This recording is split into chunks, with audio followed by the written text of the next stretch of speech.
What is going on, everyone? My name's Boit, and I'm back with some more Age mythology. The Titans action spawning in the bottom of the map in the red color, playing as Ra. His name is Squash. His opponent today in the blue color, playing as Zeus.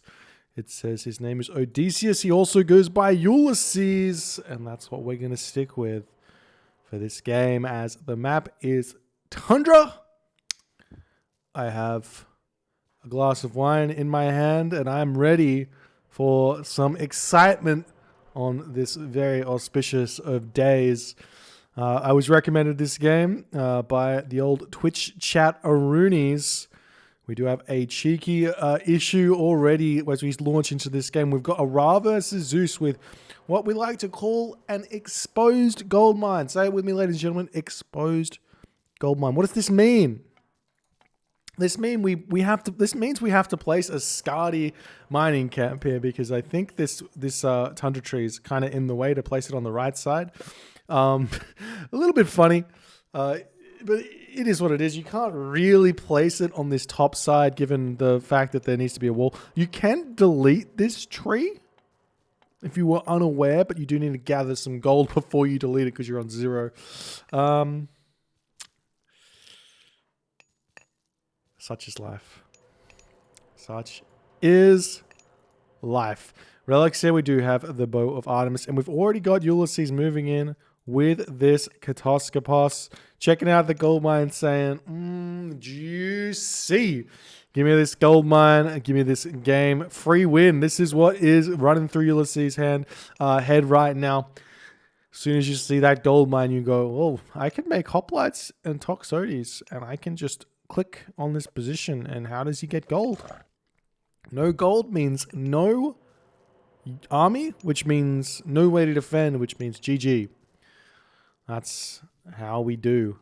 Squash chucking a house up at the back of the map. I wish I could explain this house placement here, but I can't. It's almost as if he's trying to box in his wood villagers so that they don't get harassed, but they're already at the back, and I feel like he's going to need those houses up here to defend this gold mine. And he's also putting the temple in a bit of a precarious location here, right at the front. And it's going to protect the sentry tower, but I think what you want here is you just want max wall segments. I mean, if you're playing by the rules, you're only allowed 4, but you could go 4 wall segments and then houses around it as well, just to make sure that it doesn't go down. And we are seeing what looks to be a standard build here from Ulysses, the 3 wood, 2 gold, rest, food shenanigans here. This build's been utilized for a very long time. And the thing about it is, it's actually probably not the best build you can actually do, the most crisp build. You can hit, especially on a map like this, with the Aurochs in your base, and the basically with these Aurochs in your base, with having 9 or 1200 food here. You can go 1-1-1, right, onto the storehouse, onto the gold, onto the wood, and onto the granary, and you can get up at 4 minutes, or just before 4 minutes, and go for an absolutely brutal rush. And the fact of the matter is, this build, you don't even have to go for the 4 minute. You can go 4:15. You can go for 4:30. You can go for later. It doesn't matter. But the 1-1-1, I think it needs to start seeing some action here in the future, or even something a little bit more crazy would be like a 3-2-2 or something like that. Wouldn't be bad as well, because I think that'll net you a 4:15 pretty consistently as well. But just this classic build here. We've got the box already getting set up to shifting Sansom units in, though the sentry tower here still needs some wall segments, otherwise it'll get taken down and the units will be able to escape. So that won't be the best there, but I think we've got villagers moving forward for Ulysses. He's going to be looking to place those military academies nice and far forward. It's a classic 430 here from Ulysses as well. Going to be able to place both the military academy and the archery range down here, and then start pushing in. We see a wall coming up now for Squash. Squash is a little bit late to the classical age, I must say here. There's no berries either, so this is going to be very, very tough for Squash. He does have these back elk, which he's potentially going to be able to gather from. But no hurtables, only has berries. This is a nightmare map here for our Ra player. We're getting the archery range coming up, military academy, and stable. This is a lot. This is a lot. Wait.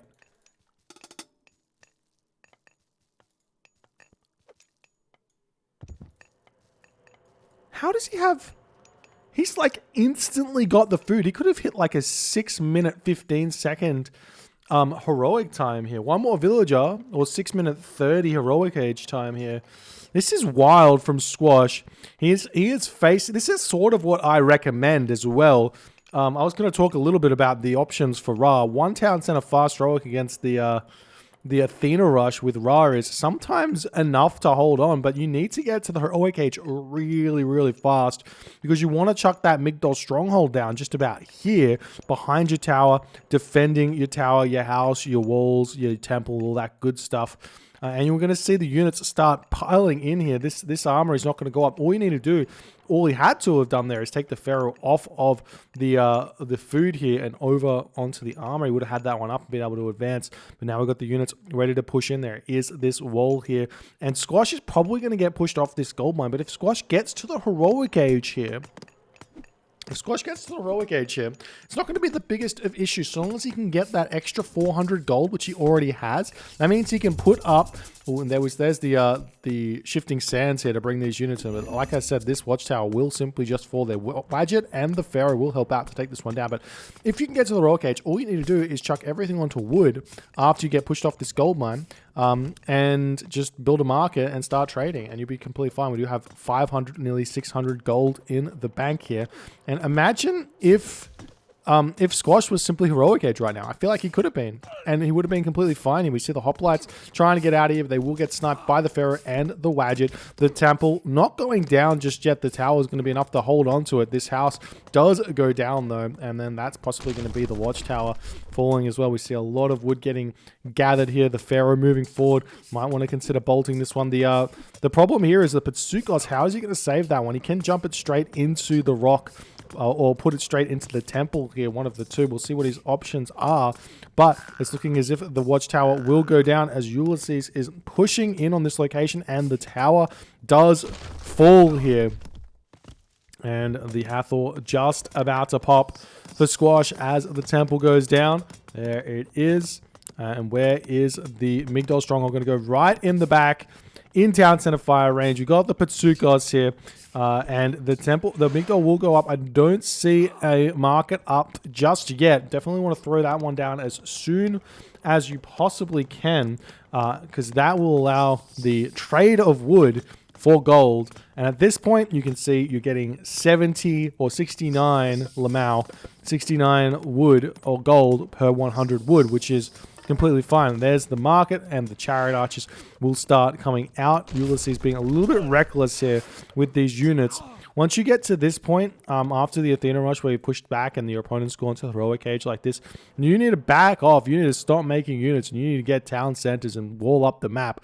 There should have been walls everywhere right now, because now now Squash is going to be able to start raiding. With these slow units here, he does have a couple of Hippocon, or one Hippocon. It's not a couple of Hippocon. He's got one Hippocon, which is not enough.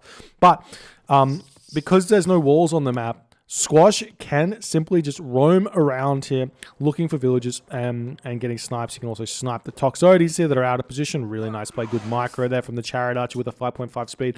Not possible to hit that one while it's moving. It did take a little bit of damage before it started going here. But that is going to be a defense here for Squash. He's still not able to come back onto this gold mine, but it doesn't matter all too much. Still 65 wood per gold. 165 gold per 100 wood, so it's still kind of worth it to sit on this location, getting more chariot archers out. And at this point, I feel like Squash is going to be completely fine to just move forward and grab this gold mine now if he so chooses.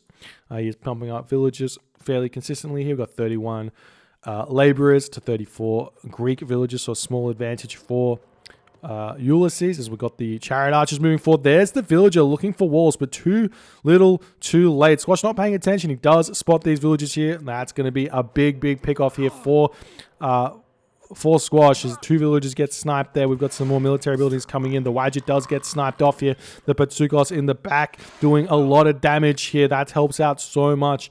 One thing that Squash could definitely do with right now is... Oh, there's the Locust. That's not a good Locust here for Squash. It's 1, 2, 3, 4 villagers for a heroic age god power. So that is completely fine for Ulysses. Surprised he didn't have his Odysseus back at home once the heroic age hits. You just send the Odysseus home and make sure that the rock is spotted. But the Chariot Archers walking through here are going to be looking for some villager kills. And there is literally nothing that Ulysses can do to defend against these Chariot Archer raids. The villagers are moving over onto this gold mine now as the wood situation for gold is looking less good there. There's the bolt onto the Patsukos. Why hold on to it for that long is the question. He definitely could have killed that off ages ago and had a lot more success here, but still pumping those Chariot Archers out. Villagers get pushed off of that gold mine, moving over onto the wood line yet again. And the Chariot Archers over here do spot some more villagers getting a semi-gold staff on Ulysses. Ulysses does have still nearly 900 gold on this home gold mine, but Squash is getting these raids in absolutely beautifully here. Now a second group of Chariot Archers moving out. I think he just wants to group them up and then he can deal with the 5 Hippocon that are coming his way. There are 9 Chariots here, which is probably not enough for 5 Hippocon to deal with, to be honest. As we're seeing Ulysses back here with just a couple of those Toxotes. And we'll see how this is going to go here. And it's looking like potentially Squash wants to come back and surround these Toxotes because they're very, very slow here.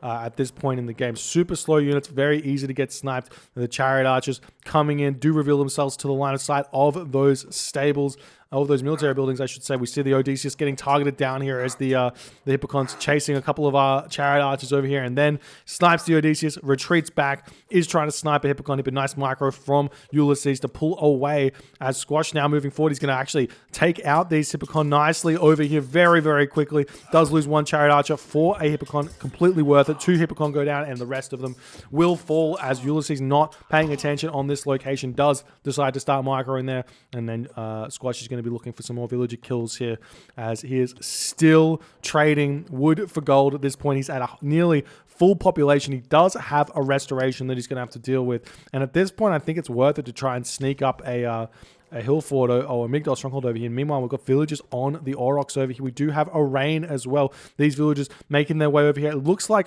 Ulysses has spotted this, but potentially the tower may pick off the Toxote here. Nope, yep, maybe. And the Hippocon just going to be searching the gold mine. Chariot Archers searching these villagers over here. We see the Chariot Archers coming, going to be sniping these villagers at home with the rock. Role-playing as an Odin Raven here. That's one usage of the rock that is very much not seen because it does cost, what is it, 3 population? It's not a small amount of population there, considering the Ravens are 3 population. Is that right? I think it is right.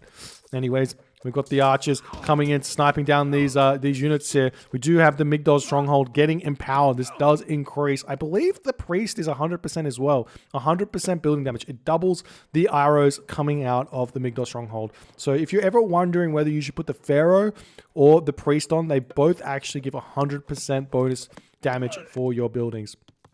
Now the Hippocon searching over here, going to be looking for some hub villages. Ulysses coming in with 7 villages. Do we see a mythic age? Oh, sorry, heroic age. No. These villagers look like they're looking for military buildings or taking this gold mine over here. Ulysses happily continuing to take these fights on the front while he's getting completely strangled by Chariot Archers on the back, realizing that this wood trade situation that Squash is doing here has got to be running out shortly. We've got the villagers jumping onto this gold mine onto the other side of the map, but it looks as if Squash notices it. He sends his Chariot Archers over. There are Hippocon over here. Chariot Archers may be returning back over, but they've spotted these villagers gathering on the hunt yet again. All of this raiding chaos is simply a factor that has happened because Ulysses has not committed to the walls. When you go for an Athena rush against Ra, if they go for the heroic age, you have to notice they're going heroic age and get the walls up. Ulysses taps out in the 13th minute mark here with the home gold mine of Squash still at 1,700 gold here, and Squash takes the game, demonstrating how to defend this Athena Rush absolutely superbly here. Though all of that being said, imagine, simply put, one wall comes from here to here, one wall comes from here to here, one wall comes from here to here, one wall comes, well, actually probably, you could probably even wall here to here, here to here, and then maybe kill off these Arctic wolves and wall off to the corner, and you get a good amount of a space for yourself. The alternative would be to simply just wall your opponent in here, here, here, here, and over here, and it probably could defend against those raids, making the stable really slowed him down, I think, on the gold. So he never really had the gold to be able to make those walls, because he's spending so much of it on the Hippocon, which you don't really want to do when you're going for the Athena Rush, because you want all those hoplites to push in and get that damage done. And then after that, you can hold on with a strong heroic age timing, because your economy is not hit so hard.